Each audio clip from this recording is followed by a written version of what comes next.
Hey everybody, here's a screencast video for those of you who are working with an iPad as we navigate Google Classroom and all the activities I've asked you to do for STEM. So first thing you need to do is make sure that you have the Google Classroom app installed on your iPad, as well as the Google Slides app and the Google Docs app. So I'm going to start with Google Classroom. Okay. We'll back out and we'll look at the classes. We need to navigate. You'll see all your classes on the main screen.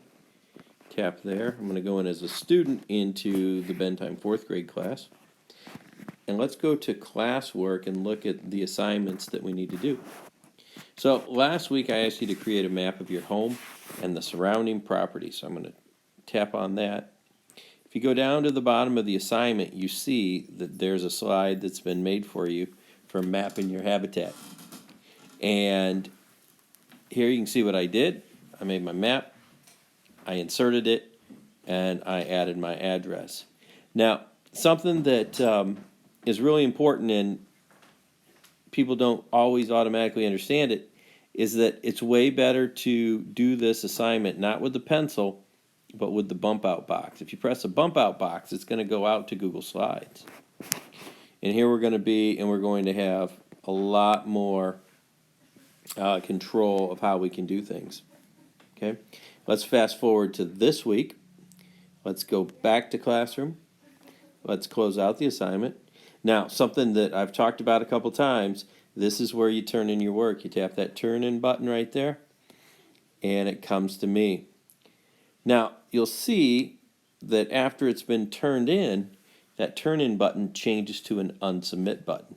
That unsubmit button is really important if you decide that you want to make some changes to something after you've turned it into me.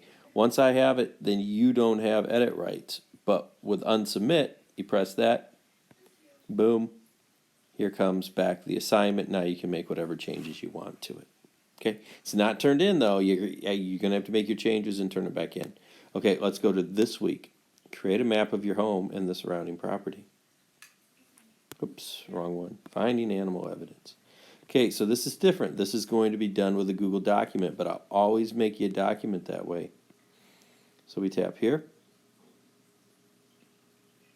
and it opens up. Again, don't use the pencil editor. Press the bump out box, go out, and use the Google app. There we go. So now we're in the Google Docs app on the iPad. Before you can edit this, you want to press that pencil in the corner. Now you can work on that. And remember, the first thing you needed to do with this project was to go out in your yard and find 5 to 10 pieces of evidence. And you needed to mark those on the map you made last week. And then you're going to insert that map onto this document. So the way you do that is just get rid of your keyboard, tap where you want it to go, and go up in the top right corner, go to plus, and go to image. And then image, you go from photos. You'll find your map right there. Put that in there. Boom. Now you've inserted your map into your document.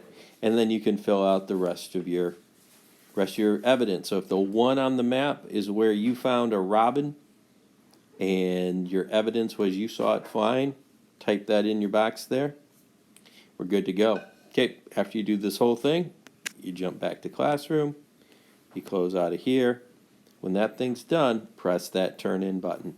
So hopefully this makes more sense. I know it's a little difficult navigating with the iPad compared to the Chromebook, but it can be done, and once you get the hang of it, shouldn't be much trouble. Thanks for all your hard work.